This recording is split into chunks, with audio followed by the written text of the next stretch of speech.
It's August 1665 and London has no idea it's living through the deadliest weeks in its thousand-year history.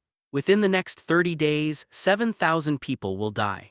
But right now, on this stifling summer morning, the city still pretends it can outlive what's already killing it. You're standing at the edge of a street in Cripplegate watching a red cross being painted on a timber door. The words "Lord have mercy upon us" drip in fresh whitewash beneath it. The house is shut, quarantined. Inside, a family of 5 waits to see who dies first. The air smells like smoke and vinegar. Bonfires burn at every corner meant to purify the plague from the air. It doesn't work. The sickness doesn't travel by breath or wind, it rides on fleas, on rats, on the clothes of the living. No one knows this yet. They burn rosemary, they carry posies, they pray. Across the city, a quarter of the population is already gone, fled to the countryside in spring when the first deaths were reported.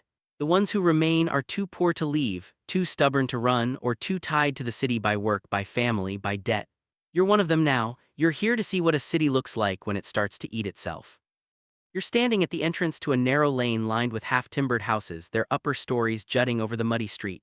The smell of rot is immediate: sewage, spoiled food, something worse beneath it all. You can hear a woman weeping behind one of the shut doors. A watchman sits on a stool outside, paid 2 shillings a day to make sure no one leaves. He's armed with a halberd. He looks exhausted. This is how the plague is managed now. When someone in a household falls sick, the entire family is locked inside for 40 days. A nurse is sent in untrained, often drunk, paid a few pence to tend the dying. Most don't survive. The healthy are trapped with the infected, breathing the same air, touching the same walls. It's a death sentence disguised as public health. You walk past another marked house. A child's face appears briefly in an upper window, pale and thin, then gone. The city has ordered that no one may leave a quarantined home, not even to bury their dead. The bodies pile up inside until the death cart comes at night. Somewhere across the city in the western parishes near Westminster, the wealthy have already abandoned their estates. The lawyers, the merchants, the courtiers, they've taken their families to Oxford, to the countryside, anywhere but here. The king himself has fled. What's left behind is a city of the poor, the desperate, and the dying. Time to move east? You walk through Cheapside, once the busiest market street in England.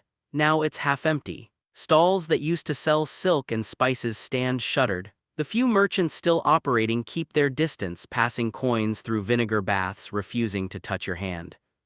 A baker sells coarse brown bread at inflated prices, 3 times what it cost in June. A fishmonger hawks mackerel that's been sitting too long in the heat. The smell is unbearable. Flies swarm thick over everything. You notice there are no crowds, no shouting, no haggling, just a nervous quiet punctuated by the distant toll of church bells. Those bells, they ring constantly now, marking the dead.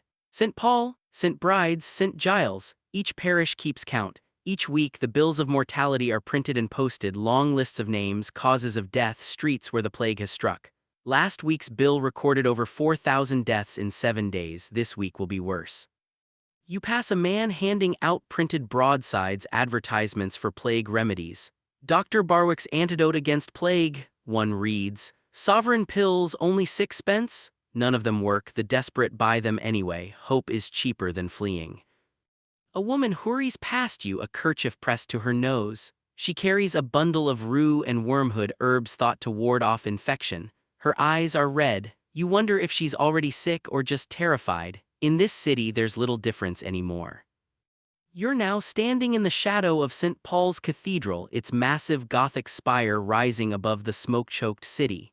The churchyard is normally a gathering place, booksellers, printers, gossip mongers. Today it's a graveyard. The old churchyard is full. They've started digging plague pits in the surrounding streets, massive trenches, 20 feet deep, filled with bodies wrapped in shrouds or simply thrown in naked when the cloth runs out. You can smell the lime they pour over the dead to slow the rot. It doesn't help much. A funeral procession passes. No ceremony, no procession of mourners, just a cart, a driver, and 3 bodies stacked like firewood. The driver rings a handbell. Bring out your dead, he calls, though the words sound hollow now, more habit than command. No one comes. Those who still have dead inside their homes will wait until nightfall, when shame is easier to hide. You notice something else? The city is quieter than it should be, fewer dogs barking, fewer birds. The authorities have ordered the killing of cats and dogs, 40,000 of them slaughtered in the last 2 months, believed to spread the plague. They were wrong. The rats multiply unchecked now, the fleas spread faster. There's a philosophical weight to this place, standing among the dead in a city that once seemed eternal. Plague doesn't discriminate by virtue or station, only by proximity and chance. The righteous die beside the wicked, children beside the old. It reveals something uncomfortable, that survival is not a reward and death is not a punishment. It simply is. The air feels different now, heavier. You're walking north toward Bunhill Fields, where the city has erected temporary pest houses, wooden sheds where the sick are taken when their homes can't contain them anymore. You can hear the moaning before you see the buildings. Low, constant, like the hum of some great wounded animal. The pest houses are overcrowded. Bodies lie on straw pallets, 2 or 3 to a bed. Nurses move between them, offering water, nothing more. There's no treatment, no cure, just waiting. A plague doctor stands at the entrance, his leather beak mask filled with herbs and camphor meant to filter the bad air. He wears a long wax coat, gloves, a wide-brimmed hat. He looks like a creature from a nightmare. He's paid 4 shillings per patient visit, a fortune considering how many are dying. He lances the buboes, the swollen lymph nodes in the neck, groin, armpits. Sometimes the patient survives, mostly they don't. You watch a woman being carried inside on a stretcher. Her neck is black with swelling, she's unconscious. Her family follows at a distance, weeping but not touching her. They know the rules, once she's in the pest house she won't come out. This is the heart of the plague, not the grand tragedy of a fallen empire but the small, relentless horror of a mother dying alone. A child orphaned by nightfall, a city that buries 100 people a day and still wakes up the next morning pretending it has a future. You're now at Queenhithe Dock, one of the oldest wharfs on the Thames. The river is sluggish in the summer heat, its surface slick with waste and oil. Normally this place would be chaos, ships unloading, merchants shouting, laborers hauling cargo. Today it's almost deserted. A few boats remain, but they're not trading. They're leaving. Families with enough money to hire a wherry are fleeing downriver toward the coast, toward anywhere that is London. You watch a man help his wife into a small boat, their belongings tied in bundles. The waterman demands double the usual fare. The man pays without argument.